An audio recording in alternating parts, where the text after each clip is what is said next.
So on the march, all right. So Carol and I had planned to get as far away from Washington as we could. Like all good Washington folks. Thank you. Yeah. On January 20, not only because it's such a mess with all the streets closed about inauguration, but it's also, of course, Donald Trump.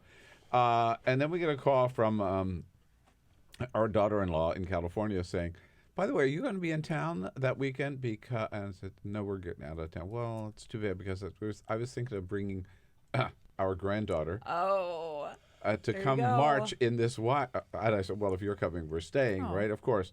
We now have 10 people from California camped in our house who are coming just to march with the Women's March on Washington. Yes. Which started, there's a story I read this morning. This is a woman in Hawaii who just had this idea and put it up, and it has exploded, right? It's going to be a big deal. It is absolutely going to be a big deal. Emily's List has been speaking with them and trying to work out details of it all. But it's really, this isn't about any major organization. This is about activists taking charge, organizing, and it's incredibly powerful. You've got these incredibly young, just motivated, energizing young women of color who have taken charge of this march.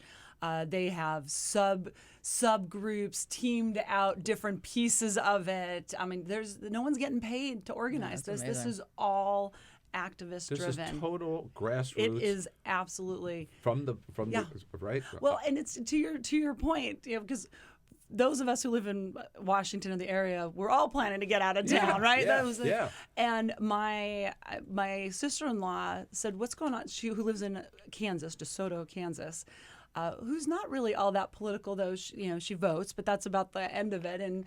And she's like, "What's going on with this march?" And I was like, "What? How?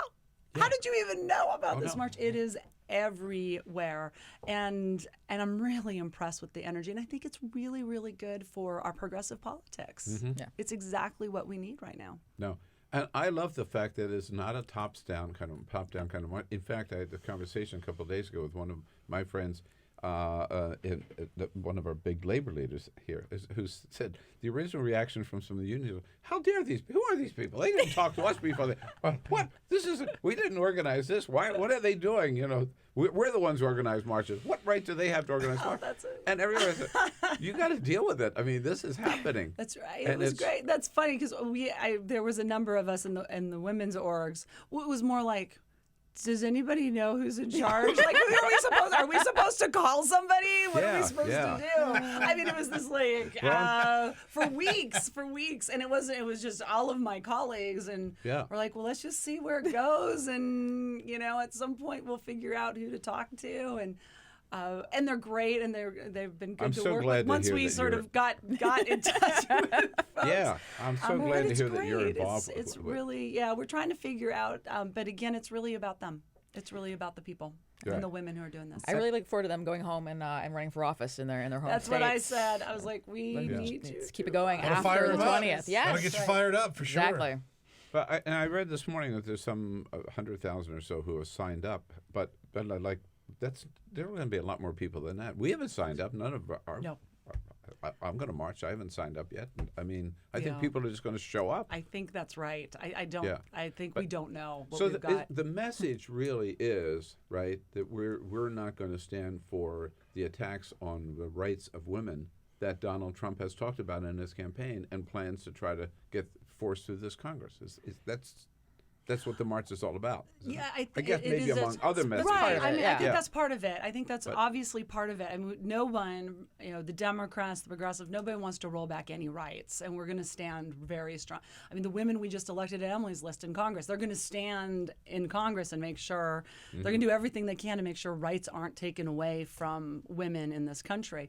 And I think that is a piece of it. But I think it's also there's a very much an empowerment piece here.